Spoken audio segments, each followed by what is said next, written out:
So we just gonna go ahead and get it out the way right now. You had a debate with Wes Huff, Yeah. and it created quite the stir, quite the controversy. But you learned a lot from that moment in time. I want you to talk about it. Oh, yeah, definitely learned a lot from that situation.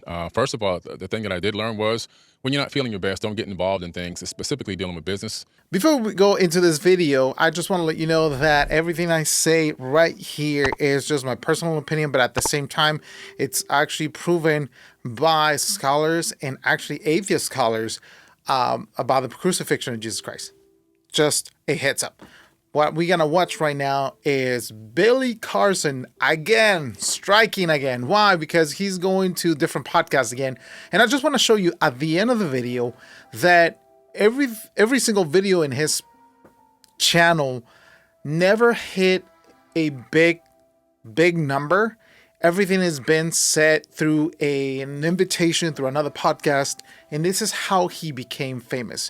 Now, you guys going to see the hypocrisy that he handles, and he's still actually lying about the things that happened back in the beginning of the year, maybe the end of 2024, and we're still talking about it. So let's go dive into this video. And before we go into this, like this video, subscribe, hit the notification button, hit the like button. We'll go straight to this video. So we just gonna go ahead and get it out the way right now. You had a debate with Wes Huff, Yeah. and it created quite the stir, quite the controversy.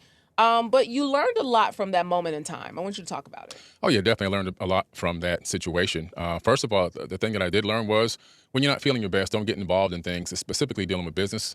I learned to watch who's in your inner circle because I was actually betrayed by somebody that I actually thought was a close friend.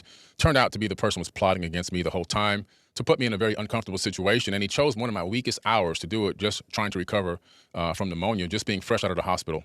So I learned that, people can be so close to you, and you just have to be able to discern better who is in your inner circle. That's one thing I definitely learned from that. And then I also learned, I came to the realization, believe it or not, people probably won't believe this, that I am a public figure.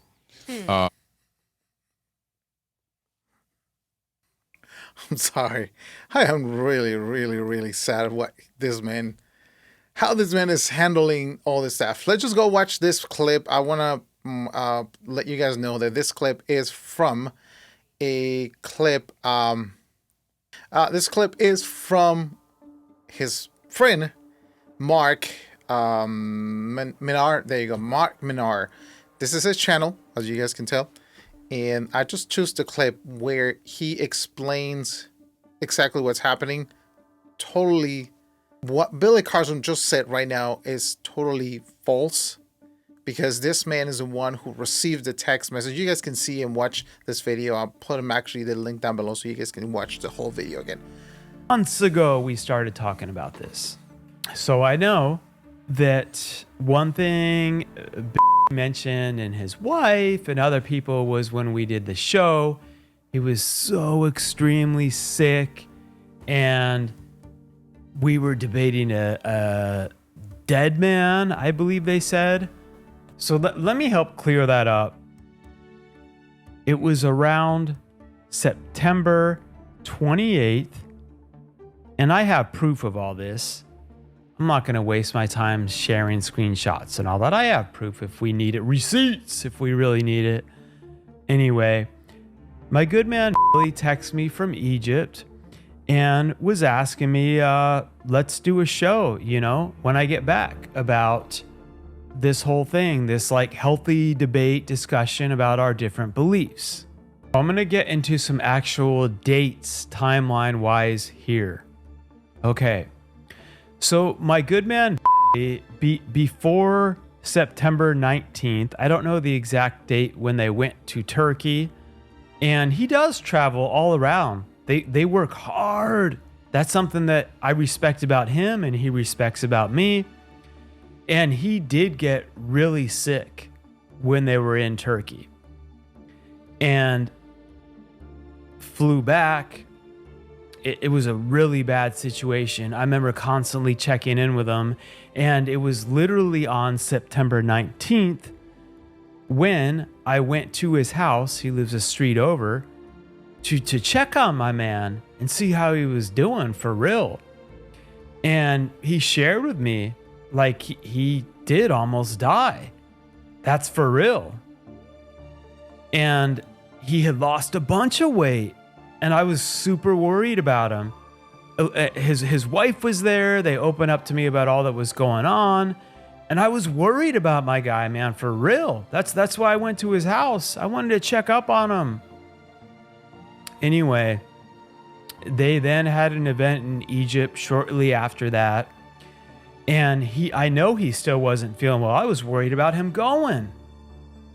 They did what they had to do. I know he took it easy, and it was around September 28th.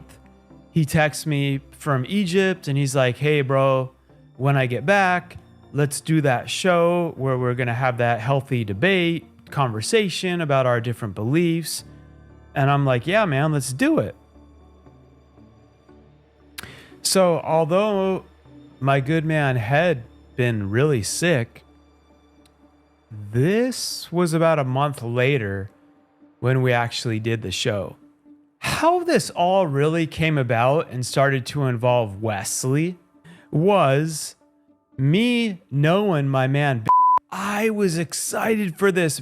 Has shared so much like knowledge and science and all this stuff with me.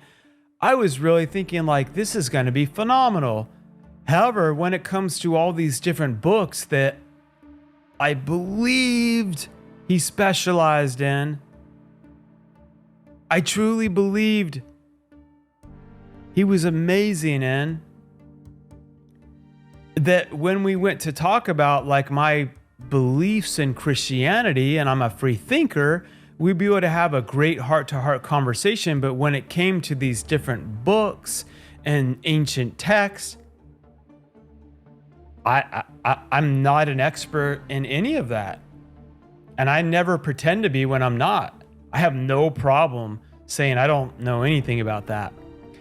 And I started talking to my good man, Anton, who, Anton, I actually met through God's always orchestrating at one of his, I think it was their New Year's Eve party a couple of years ago.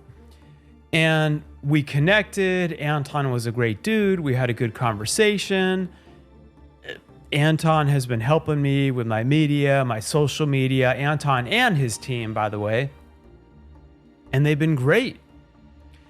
And I'm like, man, Anton, like, this is going to be awesome. But when it comes to like the ancient texts, the emerald tablets, all these different things I know specializes in, I don't like have anything worthwhile to even know.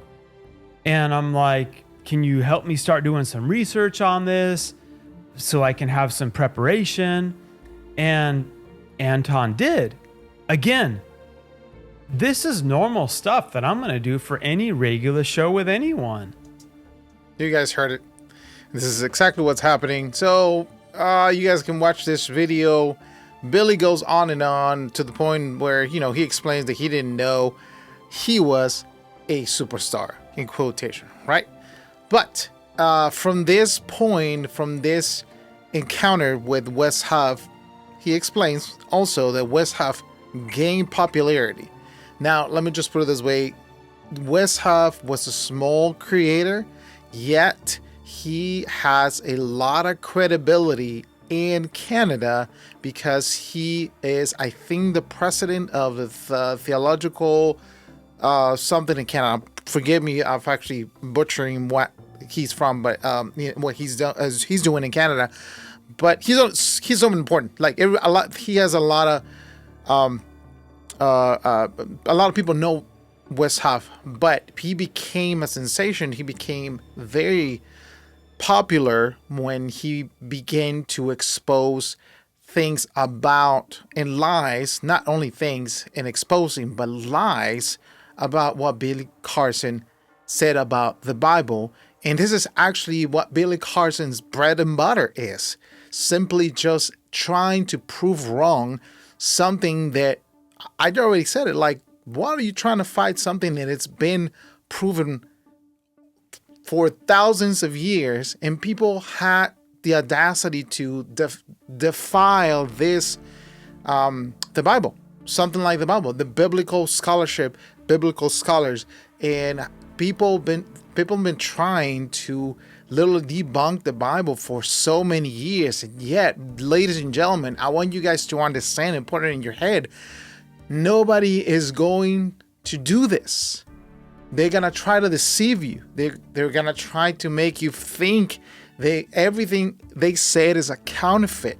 Remember, the enemy, the number one thing for the enemy is to destroy the word of God in your life. If he gets into your head, he's literally gonna disturb your life, and he's gonna try to lead you astray from the purpose of God in your life. So I just want to let you know, whatever Billy Carson is thinking in his head, he still actually has the delusion to say that the Bible is not true. Let's just keep on going with this part of the conversation with this lady. You did not know this beforehand. I mean, No. over 8 million, 10 million followers across all platforms. I knew over I was 1 billion popular. views. I knew I was popular. I knew people everywhere I go, people recognize me everywhere. Yeah. But it didn't really settle in until this happened, when it went mainstream. Then I was like, oh, this went mainstream. Like, I really am a public figure. I'm not just in the conscious community famous. Yeah. I'm global famous. I'm mainstream famous. And one person was allowed, or I allowed one person to capitalize off of my name to try to catapult themselves off of clout. Of course, he means Wes Huff. Racing to a certain level of fame, which they did, but they crashed already. But I did learn, like, wow, so when you're in that level of exposure, you also have to watch what you do, what you say, where you go, how you respond to things. I learned about responding. My initial response wasn't that good. My initial response was very pompous and a little aggressive, verbally aggressive. And so my initial response to the whole situation, which I ended up deleting, it just wasn't a good response. But I did learn a lot. Then I also learned about being prepared, because what I learned from school when I was on a debate team, this is why I say that this wasn't really a debate. I was never told that this was a debate. Now, one of the things that he's right. This was not a debate. Not even Wes Huff was trying to debate Bill Carson. It was just simply a talk. It was simply just something that it was prepared by Mark Menard, and simply he put all these two gentlemen together and they start talking, and then one thing led to another, to the point that, Billy Carson got exposed by his own lies. And that's the problem you have to understand. I'm not going to take too much time. I just want to take you to this point where he explains something that is terribly wrong still. He's still talking about the crucifixion of Jesus Christ. He's still talking about Jesus Christ, and he says that he doesn't care about Christianity. But yet, his bread and butter and how he became famous is when he tried to debunk the Bible. That is the issue. So, I was sick with pneumonia, and I didn't have enough energy, so I drove around the corner instead of walking. But it was just to say, and there was never a lawsuit. It was a cease and desist. Nobody ever tried to sue anybody. It was a cease and desist that said, I do not consent to using my image and my likeness. And I didn't think it was professional the way it was done, and the way that it was contrived and set up in the ambush, and the word salad that was used. When I did debating in school, the first thing you learn in debating is, number one, you prepare for a debate. Now, this guy had prepared for me for over a year, because I went to his account and saw all these videos, probably damn near 100 videos about me. Were you aware of who he was? No clue. And what let me just go for this, and forgive me if I'm actually interrupting this, but this is how it is. You got to understand the position of Billy Carson right now. He is a person who debates people on podcasts. He's been going to debates, multiple debates, and he just tries to win. I'll be honest with you. But he goes with debaters who have no knowledge of what the Bible is. When he literally found Wes Huff, he literally found a wall that he couldn't break. And that's the problem. Why? Not because Wes Huff is right about his answers, not in the way that actually, it's a simply just an answer just to answer something, or maybe just a made up thing. This is something that we're talking about as the Bible, and the Bible is the Word of God. And I can tell you this, the Bible is the Word of God, and it's true. And when you find the truth, there's nothing you can do but just walk away, or acknowledge the truth, and that's exactly the problem. He was supposed to. I would have just been kind of like, hey man, I'm sorry. But he keeps on going on and lying in things that are obvious. His career is done. Let me just put it that way. If we go back to his YouTube channel right now, you can see his last video got 6,000 views, and he has a 1.16 million subscribers. That means actually his subscription went down. Why? Because he's lying. He keeps on actually having this man, Paul Wallace.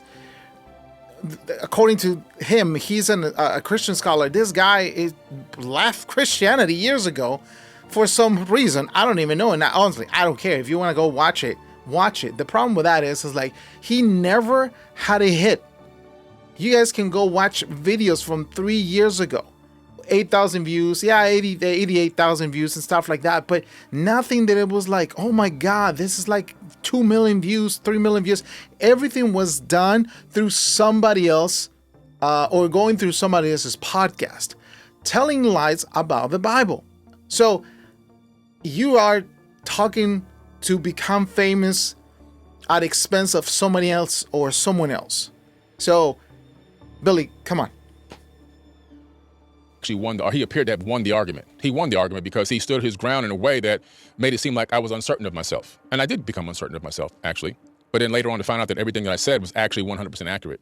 And this was verified through actual academics that really got pissed off at what he had been doing and saying he was a PhD. He's not a PhD. He even told Joe Rogan he was a PhD. He's not a PhD. He's studying to try to get a PhD, but he's got many years to go. Who's to say he'll ever even get it?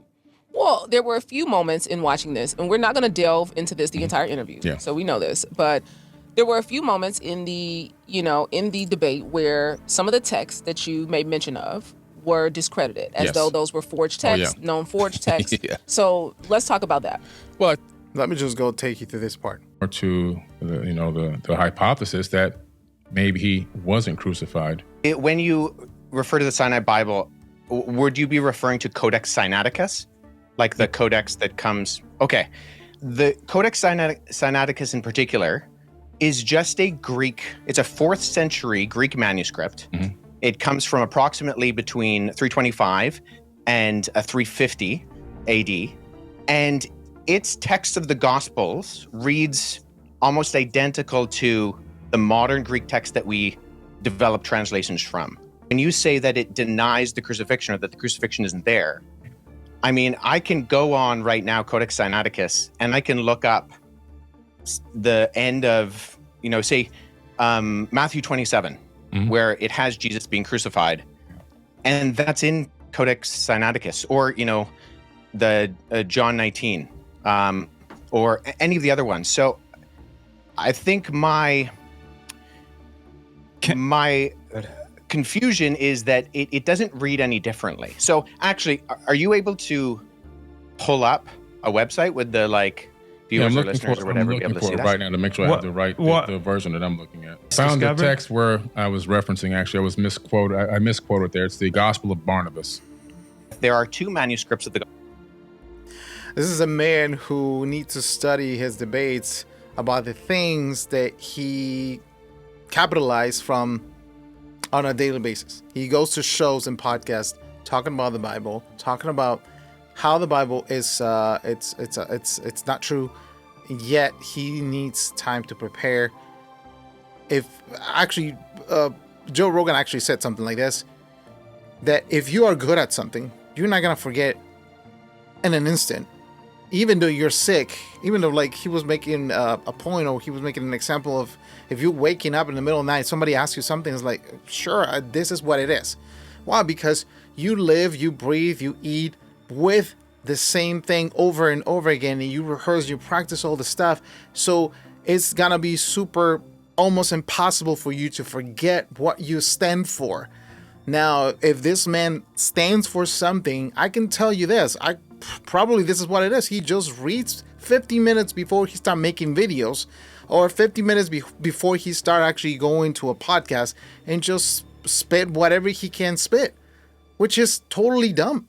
I'm sorry. This is the way I see it. You guys want to see the whole video?